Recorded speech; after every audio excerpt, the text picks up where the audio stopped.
let's go for refuge. Sangye chodang sukhi chognam la changchu badu dagni kyapsu chi dagi jinso ki pe sonangi drola penche sangye drupa sho sangye chodang sukhi chognam la changchu badu dagni kyapsu chi Dagi jinso ki pe sonam Drula penche sange drupa sho. How about one time in English? I go for refuge until I'm enlightened to the Buddha, the Dharma, and the Sangha. Through the positive potential that I create by practicing giving and other perfections, may I attain the state of a Buddha for the benefit of all beings.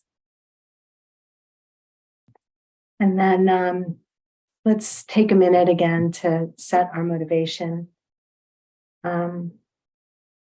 This is a Buddhist course, so let's try to connect with that motivation to become a Buddha, to be able to help every living being.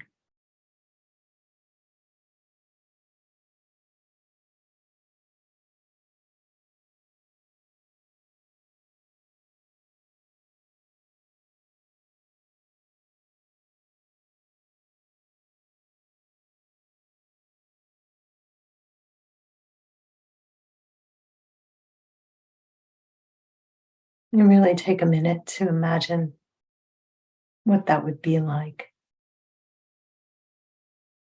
To have our own minds free of all selfishness, all suffering, and to be able to truly be there to help every other living being.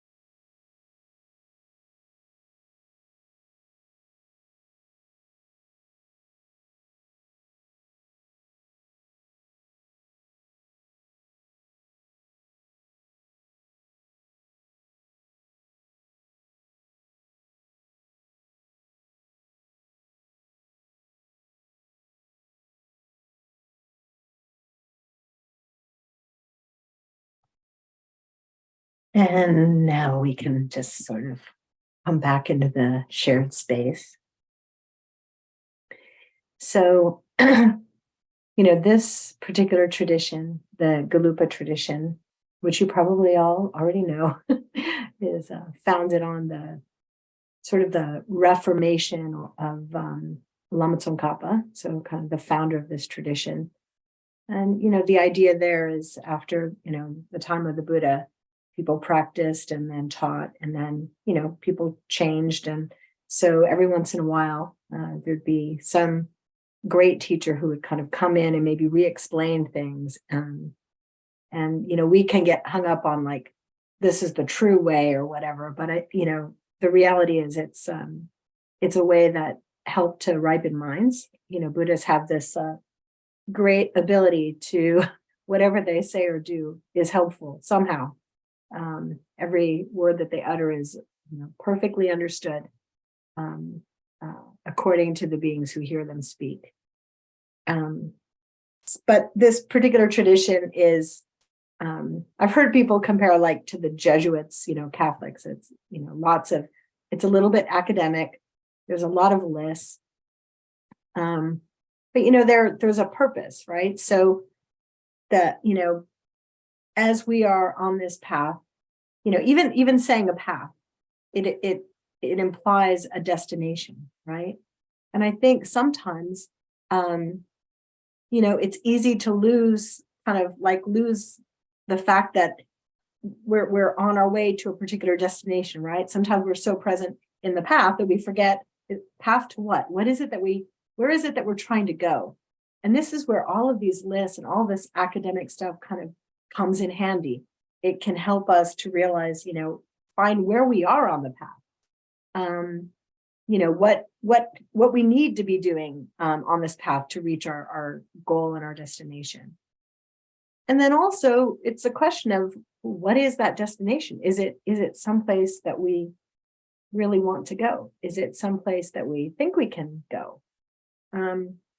If you're here in a Mahayana Buddhist class, we'd say there's two kind of things that we want to achieve. Well, actually three. So kind of, we want to change ourselves into different kinds of beings, right? So what are those beings?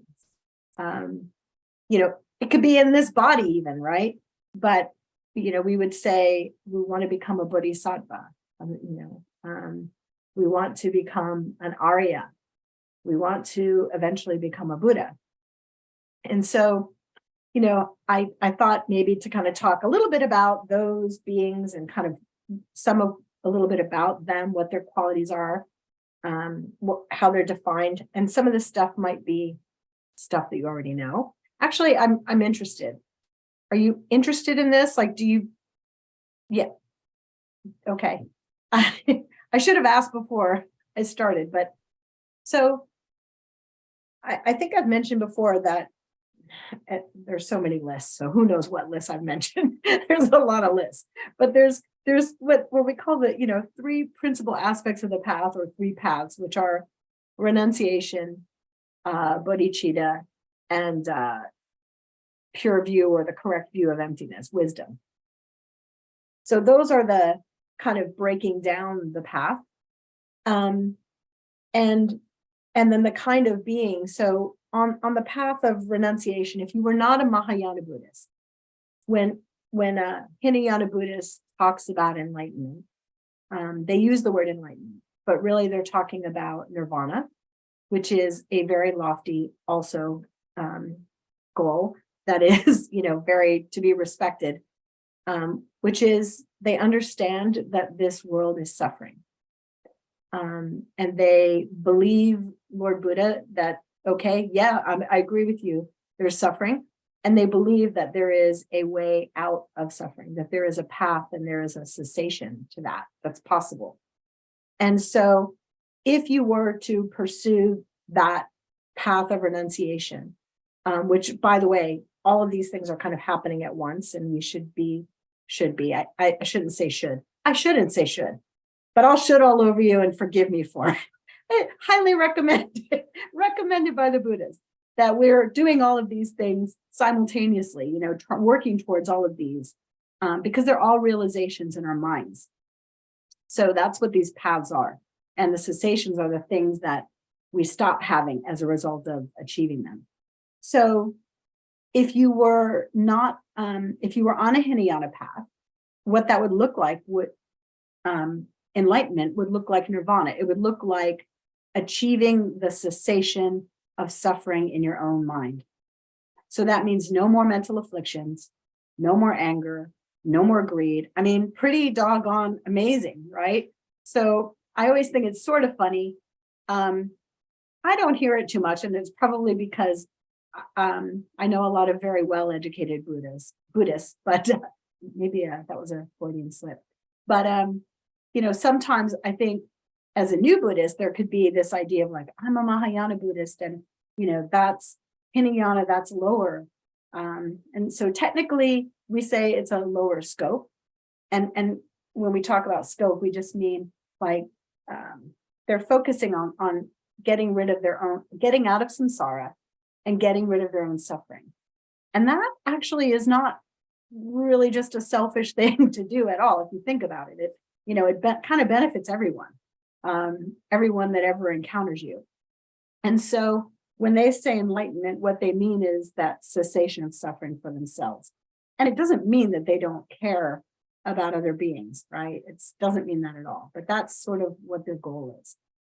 And then to be on the Mahayana path is to aspire to that also. So aspire to get the renunciation, which is going to be the motivation to get out of here. I mean, truthfully, if I don't understand my own suffering, how can I ever understand yours? Or how can I really genuinely speak about wanting to help you out of suffering and samsara when I'm quite satisfied there myself, right? So we have to develop that same renunciation. And, if I'm honest, I'm a Mahayana Buddhist. I don't have that. I don't have that 24/7 constant, the realization of this place as a place of suffering. How do I know that? Well, because I'm surprised when something yucky happens. I'm like, oh, it takes me a minute. And then I remember, oh, that's what this place is. That's what it is for all of us all the time. And sometimes I'm not aware of that. So I haven't developed that renunciation. That's something I want to do. But simultaneously, as a Mahayana Buddhist, I want to develop the great compassion, the love for others that will also put a fire, and I think it's because our psychology is complicated. I mean, I don't know.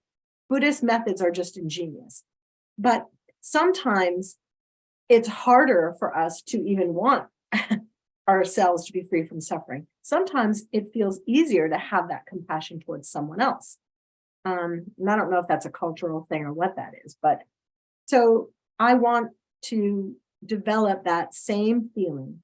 So I think I've said before, but it's been taught to me that bodhicitta is renunciation aimed at others. So it's that exact same awareness that this place is suffering, and a belief, faith, conviction that there's a way out of it, a path out of it that the Buddha taught, and a determination to achieve that. Only now the scope is different. Now it's not just for myself. It's like, it's not good for others either. And let's face it, could you really enjoy a pleasure grove or even being out of suffering if you were just aware that other beings were suffering? That would be really, hard to do. So we're trying to develop this realization. Right now we have it, we aspire to have it. We can take vows to have it. We work on aspects of the path, the perfections. We avoid the non-virtues, all of those things to develop ourselves and purify our hearts so that we are capable of that. And then the last, so that being is a bodhisattva. So we're kind of like aspiring bodhisattvas or bodhisattvas in training. And then you have this idea of the realization that kind of defines a demarcation between an ordinary being. So you probably heard like things like stream enterer, non-return. I don't know how many classes you've had, but there's on the Buddhist path, there's 5 paths. So I already said there's 3 principal aspects of the path and there's 5 paths. So that the first one is the path of accumulation. So what is this? This is where we've kind of woken up and we start accumulating merit. We start accumulating the causes to become these different kinds of beings, right? So to become a bodhisattva. So we're accumulating those causes. We're practicing virtues and kind of giving up non-virtues and figuring out, learning about karma, taking classes like this. And then the next path is the path of preparation. And this is where we are really focusing on. So if you look at, I'll talk a little bit about the 6 perfections. And I know I'm kind of throwing out lists, but hopefully it also is painting a picture, right? Yeah, are you raising your hand or? No, okay. So, now I lost myself for a second, sorry. So the path of preparation is where we are preparing, we're using now primarily the concentration and wisdom. So if you know what the 6 perfections are, generosity, morality, patience, perseverance, but I love that, usually it's said joyful effort. So those are the things that were kind of, and not anything to the exclusion of others. We're doing all these things again simultaneously, but the concentration in wisdom is where we start the path of preparation, where we are preparing. We are using our insight meditation, our analytical meditation. We're using our calm abiding as a platform, and we are studying reality as taught by the Buddha and all the great sages, how things truly exist. And then that knowledge, that sort of intellectual knowledge, is preparing us for the next step in our spiritual evolution. So now that step is called the path of seeing. And when you achieve that, you're something called an Arya. So an Arhat has achieved nirvana. And then an Arhat, can also later achieve bodhicitta and, become a Buddha as well. So not exclusionary. But on this path, it is defined as, an Arya is defined as being a person who's had a direct experience of emptiness. And then on the Mahayana path, because they have worked to develop bodhicitta, because they have the mind that is imbued with this aspiration to help all living beings, that is a special, so their experience is colored with that bodhicitta, for lack of a better description. So they've entered now the path of seeing, and then they're a special kind of being. So at that point, like your limited time you have a very limited time in samsara, and you are just being propelled towards enlightenment. So then in fact, the next paths are the path of, they say, meditation or maybe habituation, you might have heard. And that's where they're getting used to what they saw. They have had this in meditation. They had an experience of directly seeing emptiness. And then because of that, now their belief in self-existence, the thing that keeps this cycle running, has been severed forever. Because, it's one thing. I feel I have incredible faith in, no, sorry. So someone asked a question, are ordained people considered Aryas? So no, an Arya is simply a person, not simply at all, but an Arya is defined as one who has directly perceived emptiness. And then, so I have a great deal of faith in the teachings, and I feel like I have some, humbly, like really not a lot, but I have some intellectual understanding of emptiness. Even as an idea, I still struggle with incorporating that into my life.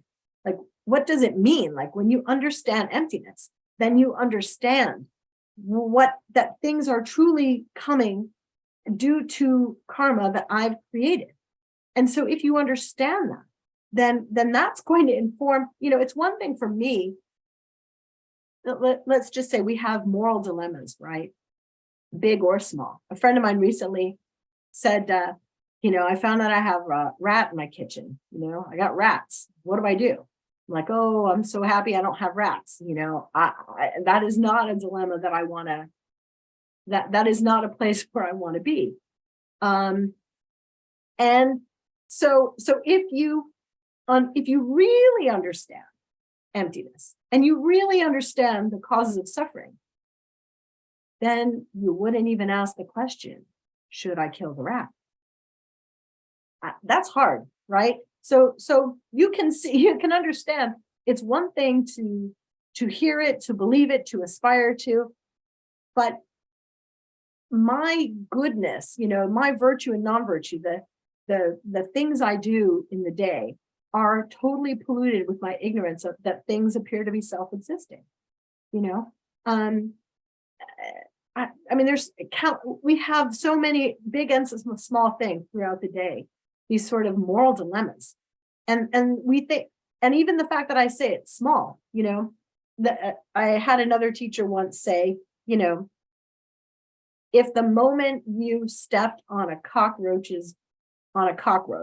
your own spine started to crack, you would understand. The problem is karma, it's not instant karma. It doesn't happen instantly. And it doesn't happen like any seed. It doesn't ripen, in the same, you did a small thing and boom, you get a small thing right back, right? It's like any seed. You plant a small seed, you give it the right conditions, you water it through whatever your habits, bad behavior. Now I'm talking about negative things.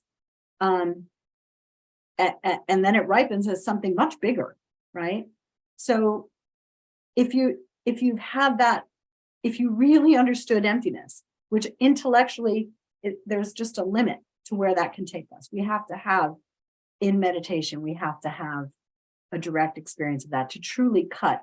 They say that cuts the root of samsara forever. So there's no turning back from there. And you can imagine, right? It's like, seeing something versus just hearing about it and understanding like, oh, what the Buddha taught is true. Like I've seen it directly. So that's something that we aspire to having that. And that is a prerequisite. So having a direct experience of emptiness, becoming an Arya, is actually a prerequisite to becoming a Buddha. So bodhicitta, so both the merit and wisdom side of things, right? Which I know that you guys have heard, because we're always talking about, these two things that we're trying to accumulate, merit and wisdom. So the merit is the bodhicitta, the wisdom is this emptiness, and we need both to become what we consider a Buddha, which is more than just reaching nirvana. It's, I used to joke with some friends and be like, I could have had a V8, like I imagine if you're like wanting to be an arhat and you want to get nirvana, and then all of a sudden you're like, hey, but I could have the bliss of enlightenment. There's something more, something even better that I could do. I could go around helping countless beings, and, so aspiring to be that. So when we're in this room, when we're talking about all these paths and what we're giving up and what we're taking up, the virtue that we want to do, the things that we want to avoid, all of these are for this purpose. They're not arbitrary. It's not arbitrary.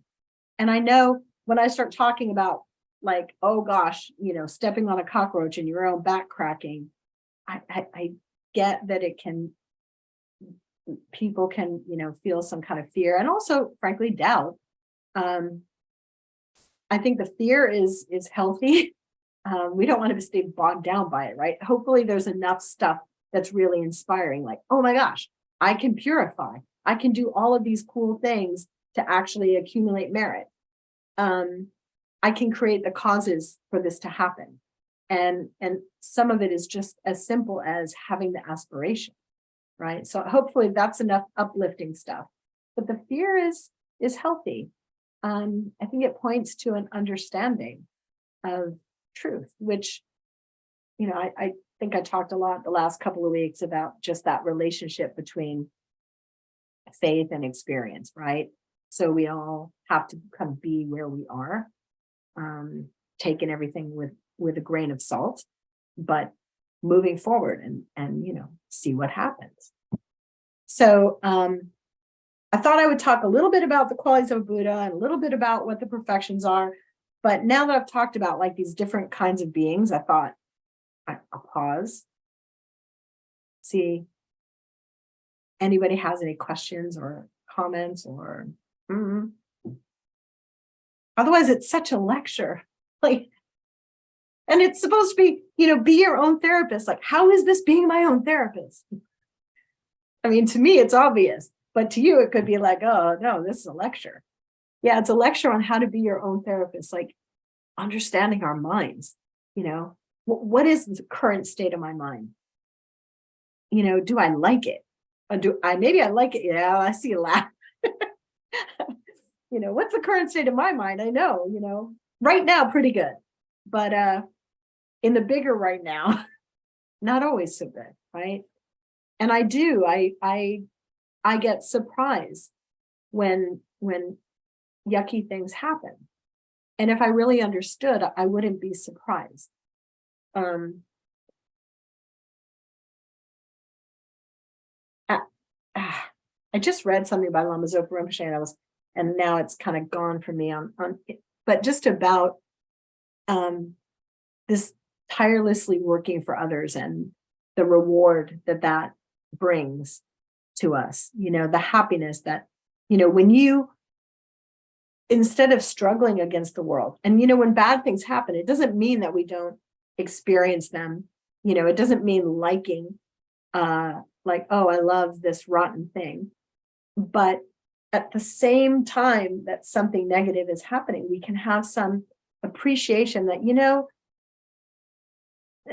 on so many levels, like other beings are experiencing this and worse, and this is, I can help me to open my heart to them.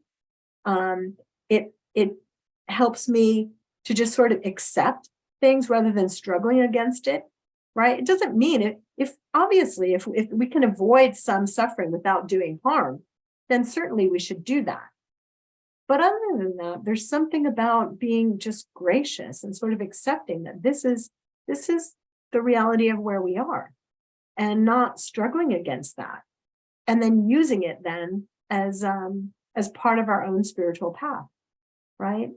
And they say, and this is maybe in my mind, it's related. Yes. Yay, someone has a question or a comment.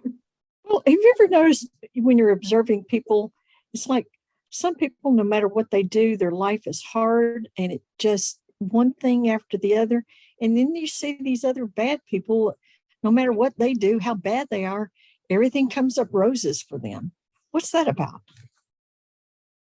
So it appears to come up roses. This is why do bad things happen to good people, and why do good things happen to bad people thing, right? It's that question, right? And it seems so incredibly unfair. But I think the seed analogy is a perfect analogy. When I see when someone is running around, Johnny Appleseed, planting apples and living in an orange grove, it's easy for the observer to think they must be planting orange seeds, or that there's some relationship between what they're planting and where they are. And that's just not the case. And that takes faith, right? So there's laws of karma, and the results of karma, which I'll just kind of rattle off. So it's definite. So if you plant the seed, then some kind of, every seed will have a result. It's like for like, so the result is similar to the cause. If you don't plant it, then you won't get the result. And it grows. So those are the four qualities, or four laws of karma.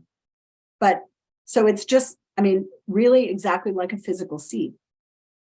And so the tree doesn't happen the moment that you plant it. There's that time gap. And that's really, so back to, this teacher using this example, if the moment you stepped on a cockroach, your own spine cracked, you wouldn't ask the question. That's really the danger.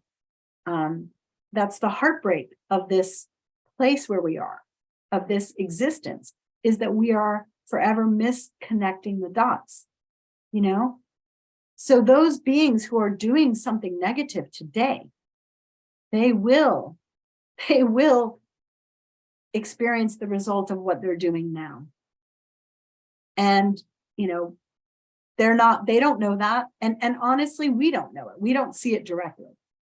So as difficult as this emptiness is to perceive directly, karma is even more difficult. They say only a Buddha can directly see cause and effect. For the rest of us, We just can't see it. So there's teachings that hopefully are, and I find to be logically consistent and resonate for me on karma, but that's the reason. And so,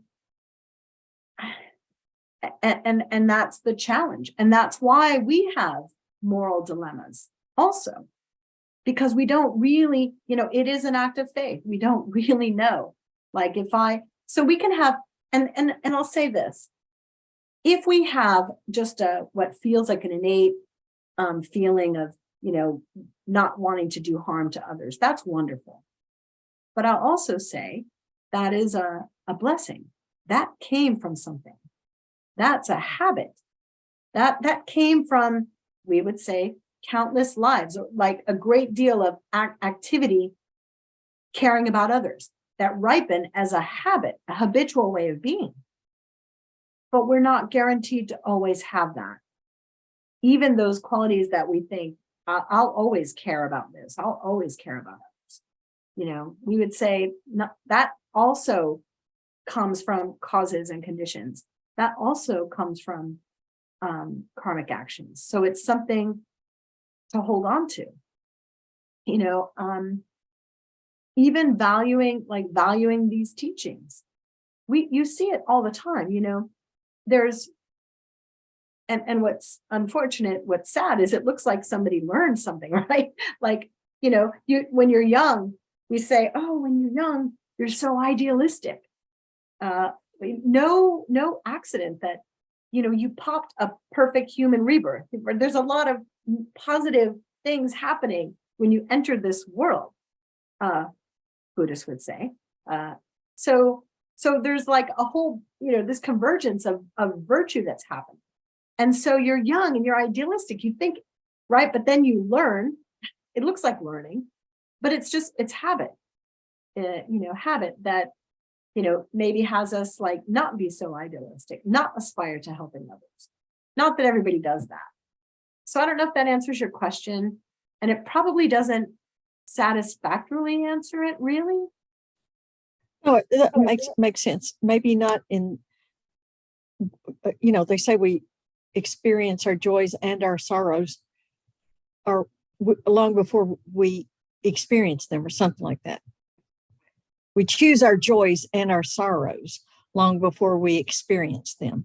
Oh, yeah. I've never heard that, but yes, that's really good. Mm-hmm. And, I think they say compassion is this great armor, because the other thing you see is there's people who have really terrible things happen to them. And they seem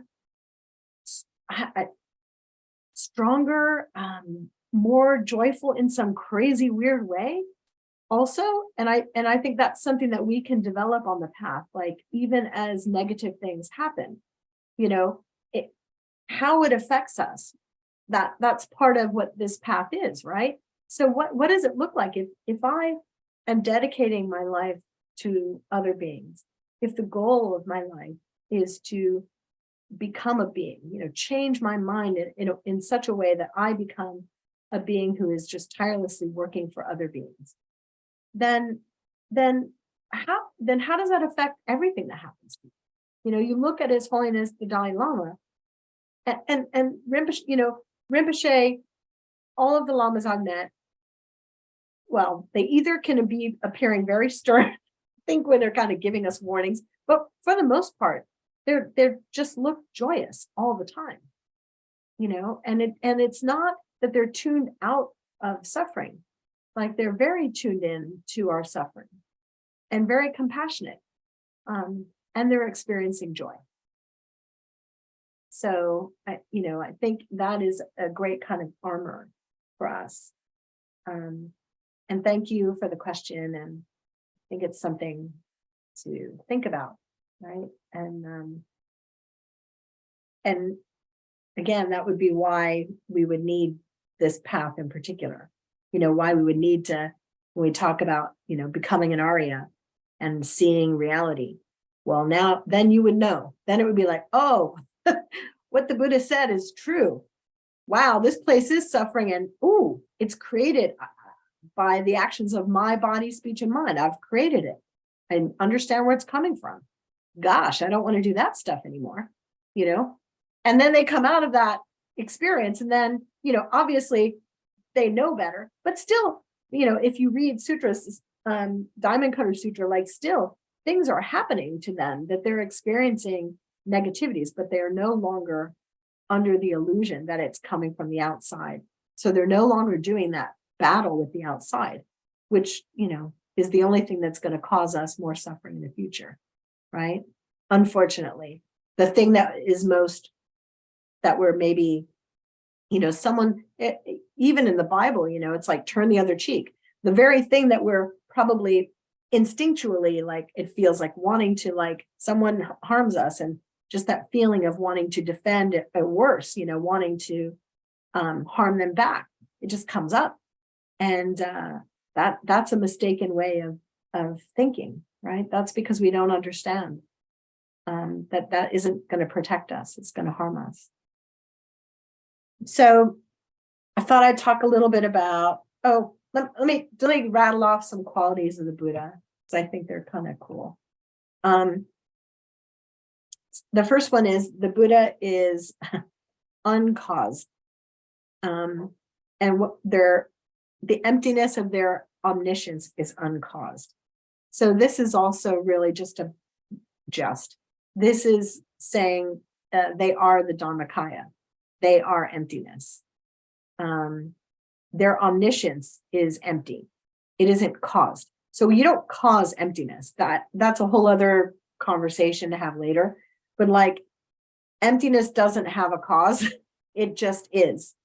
So whatever appears to us has a cause, but that thing appears to us in one way, but it doesn't ultimately exist in that way. So it is empty of existing in a concrete, objective, they say self-existent way, right?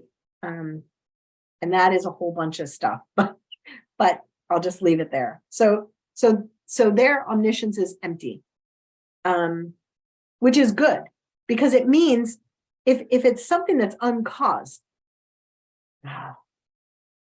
like, our minds have our Buddha nature. So I know we all hear that Buddha nature. What's our Buddha nature? You could say, quite simply, our Buddha nature is our emptiness. It is the fact that we, like the Buddha, are empty of inherently existing. And that's our Buddha nature. It's an availability. We're available to be a different kind of being because I'm not self-existently Bonnie. And that, again, there's so much in that statement. You can think about it. So the second quality of a Buddha is that they are spontaneous, which means what? It means they spontaneously appear to anyone who is ready or ripe. So it's like, they say, like, the moon shining. So if you present a body of water to the moon, then you will see the moon reflected in the body of water, right? Because it is there. It's just a question of whether or not we are ripe, whether or not we have created the causes to experience them or to see them directly or to benefit from their teachings, right? So like, you can imagine they are emanating constantly. And it's like tuning in that radio station, that old FM, AM, FM, that tuner, right? They're broadcasting all the time. And it's just a question of whether or not we're tuning in, which is a question of whether or not we're practicing the perfections and all these other things we're talking about. The other thing is, this is interesting language, which also relates to emptiness. They are realized by no other way, meaning they can't be perceived conceptually with our senses. So again, this is about emptiness because they can't be perceived in any ordinary way as they are. So they are Dharmakaya. They are emptiness. And we can't conceptualize that or intellectualize that truly. To really see them is to see emptiness. They have knowledge of our condition. So they intimately understand our condition, where we are, and our suffering. They have love for every living being. Lots of years ago, I was at a teaching, and I don't even remember how it came up, but I stood up to ask a question, and then I said people, and Lama Zopa Rinpoche was very kind of stern, like correcting me. All beings, right? Not just people, all beings. And I still, I kind of, and then I sort of fudge it and say, well, I think of all beings as people, but no, I don't. So, all living beings. So they have love for every living being. And the other 6 is they have power. So the power that they have is their knowledge and their ability to show us the path, their ability to share what they have learned, the ability to share what take their realizations and share them with us so that we can first intellectually understand them and then actually realize them, to tell us, here's the steps to take, because it isn't always obvious. I mean, yeah, the rat or the cockroach, not always obvious. Although we could intuit it, right? We can know, like, I shouldn't kill another living being, but we don't have that knowledge, that surety. So they share that with us. And then the last 2 are that they have fulfilled all of their own needs, and they fulfill all of our needs as well. So they don't need anything from us. They don't. And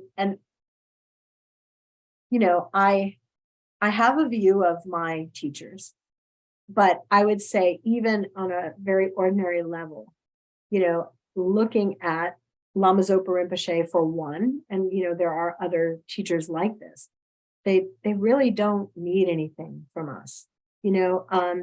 Even accepting things from us it's really for our benefit. I had, and I think I might have shared this in one of these other classes. I've shared it a lot, but Lama Zopa Rinpoche, many years ago, they built this house for him, because obviously people want him to be in their country. They want him to be in their city. They want to be close to him. So students bought this house in Aptos, California, and built the house. And then, like, a great deal of devotion and care was put into everything in that house, like truly. And, you see the Christian with their cathedrals, right? Like these things that people offer out of faith and devotion. So I think it was, that kind of feeling and care was put into this house. And on the day that Rinpoche first arrived, a friend of mine was there, and she said, he walked in, and if somebody got me a house and they made it all beautiful and lovely, I would be enjoying in a way that Rinpoche doesn't enjoy. He enjoys, but not like me. I would be kind of selfishly enjoying, like, ooh, I get to be here. Ooh, this looks comfy. Oh, this is so beautiful. I have a way of enjoying things. He walks in and he's like, wow, wow, wow, wow. And then he sat down and started to do what became hours of prayers of gratitude for the countless beings, for the beings who were disturbed by the construction, by the beings who helped, just like his vision. So when he's praying, it's not even like, oh, the students who did this, like, it's so vast. So earlier I was talking about, the scope, and I don't want to be like emotionally weird, but the scope of, I want what I want, taking care of me. And then there's, wanting to take care of all living beings. When you have the blessing of being in the presence of someone who obviously has an immense scope, an active, immense scope. So what do I mean by that? I'll say a prayer, all sentient beings, and I think all sentient beings. All sentient beings, for me, is usually gray, faceless, nameless. Like it's a lot. I can't even get my head around it. We should, Dharma friend advice, we should flesh out those all sentient beings. We should start with, all the people that we actually know and all the beings that we encounter over the course of the day. And, those beings, like, give them some faces and some names, give them some irritating qualities, then you're really doing something, when you're like all sentient beings, and that guy down the street who annoys me, who does his blower thing at 7 a.m, that guy, all sentient beings, maybe even just him would be helpful. But so he has that kind of scope, which is very obvious. So when he does his prayers, it's like that, it's like to benefit all of them. And it's almost like Santa with his, only you don't have to be good to be on his list. You could be good or bad, but you made the list. And it's like Santa or Romper Room, he'll call them all out. He'll name them all pretty much. And so just being around that. So this is kind of going back to like the last couple of weeks talking about the guru. This is the blessing of the guru. Like when you're actually around someone like that, whether it's Zoom or in the room, whatever, when you can tell it's something real. I don't know how we know, but I could say the same words, but I don't have that. So my words have like a very limited amount of power to help. But when you hear those words coming from a being who truly embodies these, it has a different kind of power over you. And I would say, inspiration. And then faith, because then you're like, ooh, maybe it could work. Like, I actually know someone like that. Seems like this guy has those qualities, and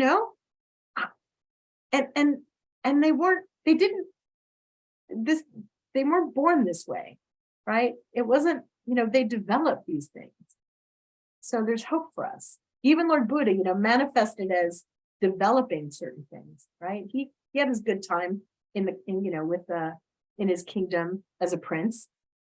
So he went through the motions, like he developed these things. And I said I was going to talk about the perfections, but we have 10 minutes, so I'll rattle them off and a couple other little things. So generosity. So what does that mean? Material stuff, of course, but like protection is a form of generosity, like protecting from fear. The best generosity would be sharing Dharma. So, sharing what you know, like happily, and then honest about what you don't know.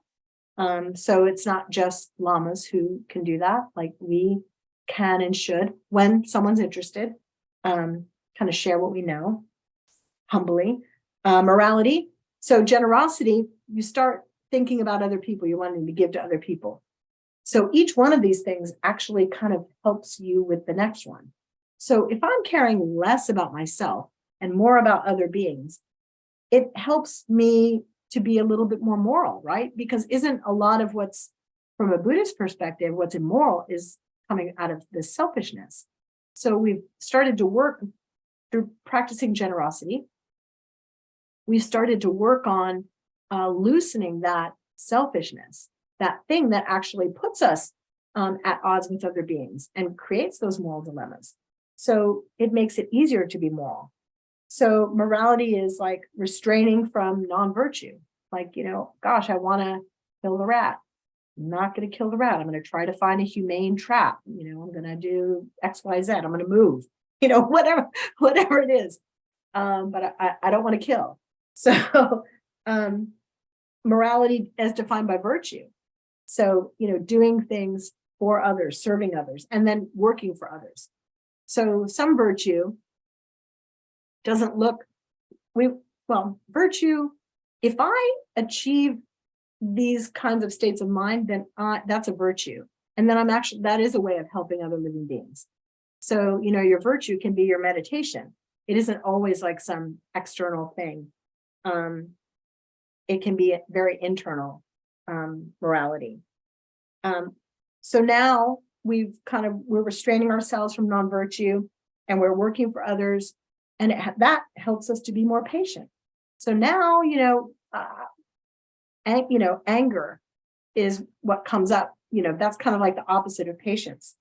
So now I've loosened my selfishness. I'm trying to practice virtue, and that leads me to, being a person who's, not going to necessarily retaliate, accepting suffering, like, okay, this is what's happening, like not trying to do some crazy robo-claw thing to change the situation, especially if it involves something harmful to other beings. So I'm going to graciously kind of accept that. I'm more capable of doing that. And then more committed to the Dharma, that kind of patience to practice, right? Now, because I've seen the results. So now I have more patience, more steadfast, which leads to this idea of joyful effort, right? So each one is kind of feeding into the next one. So now, of course, I can persevere because I'm able to experience suffering in a different way. I'm able to be there for others. I'm getting all these benefits of being moral, being generous, being more patient. It helps now. Suddenly the path is much more joyful. Like the more we practice and get to that point, like it becomes fun. It becomes a happy thing that we want to be doing. And it isn't like it isn't a chore. And then we need that joyful effort to do the next two things that we need to do, which are to develop concentration. So our ability to meditate really,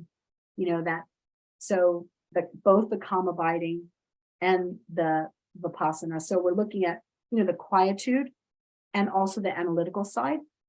And you need, that we always say, usually the focus is you need that shamatha, you need that quietude in order to have that analysis on top of that special insight.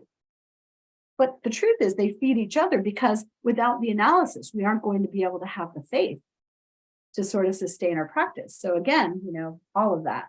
So the perfection of meditation. And then lastly, the perfection of wisdom, which I think, incidentally was kind of what we've talked about all night, which is that understanding reality, understanding emptiness, understanding, obviously conventionally impermanence, right? And cause and effect, but ultimately, most important, emptiness. So that was a big old lecture. I would love to be in a room with you guys at one point, and then I would definitely get you to talk. I know. There were a lot of very good aha moments. So thank you. Thank you. We're muted, so you didn't hear us say aha. Yeah, sure. I'm having my own internal ahas. So, that's really such the benefit of like doing this. Like it's so great, like I say it and I'm like, oh yeah, Bon. So what about you? These are all things I'm totally working on. So we are in it together. And again, so this is really the last one in this series. This is the last Tuesday in January. So, but I hope to come back again. And I really appreciate so much just sharing this path with, so many amazing people and your time and effort here. And so please dedicate that towards achieving all these things, towards, I want to be a bodhisattva, Arya, Buddha, and like quickly, so I can do some good. So thank you all. I hope all of our teachers have long and healthy lives and they continue to teach. And I hope the center thrives. And I hope each of you quickly realizes all of the paths to liberation in your own minds and quickly become liberated and then come back for me. Thank you so very much. Thank you. Thank you.